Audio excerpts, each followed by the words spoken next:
rush from the ends, and Cam Wake gets to Glenn. Great closing speed by Cam Wake to bring him down. Here's the rush again, and Cam Wake again. To be the best defensive player in the CFL takes work and an appetite. He is hungry to get to the quarterback. My favorite meal in the morning is steak and eggs. I got about 80 eggs in my refrigerator right now. Wake in pursuit. He is arguably the best player in the league. His rise to success fast and not anticipated back when he was a teenage athlete. If you asked me on my sophomore year of high school, what sport I was going to go play in college, I would have said baseball before I said football. I would have said soccer before I said football. He was a junior in high school when he first strapped on the pads. Coaching tip he was given was simple. Whoever has the ball, kill him. I'm like, I can do that. He did it so well that after 2 years of high school, he had his choice of colleges. But after college, no one from the NFL was choosing him. It was really hard. And Wake was at a crossroads. For the first time, he doubted himself. It's that struggle between, do I just, change things up, forget football, forget sports, and go and do the 9 to 5, get a job, go back to school, whatever it was, or do I, tough it out, wait for that phone call. And that phone call came from the BC Lions. They wanted to see Cam Wake in action, had a tryout day set up. He was pumped to show this Canadian team what he could do, but then on the very day of the tryout, things took a wrong turn, literally. Nobody showed up. Called them like, man, what's going on? They called back and forth. They're at Hampton University, I'm at Howard University. They're 3 hours apart.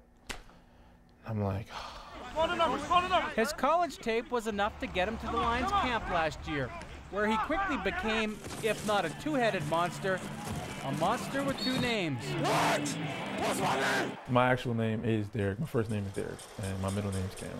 I was looking at the media guides, and they were putting the stats. Derek Wake has stats, so does Cameron Wake. So I'm like, maybe I could play both sides. I know.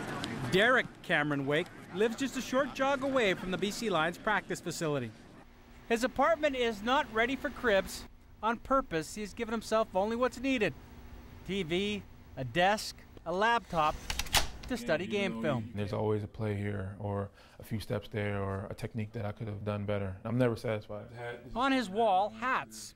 He buys them blank and adorns them with a message of motivation. It says focused. It was something for a while that I had to struggle with because I didn't know whether or not I should keep playing the game. He is now wearing out offensive linemen around the league. Porter getting to quarterbacks with what appears to be relative ease. Guess who's in? Celebrating his sacks with great enthusiasm, but with minimal vocal skills. I've never heard talking win or lose a game. I'm going to let my play talk for itself. Swallowed again. His play has left most speechless, and many feeling Wake is not long for the CFL. His focus now is the line. Big line defense, baby. Yeah! Sacks, interceptions. And the memory of how he was once on the outside with no football to look forward to. A motivation that has made him almost unstoppable. Sack number 20 on the year. I wasn't playing football a year and a half ago. And so just being able to be on a team, that's the gift that I was given. And that's what I appreciate the most.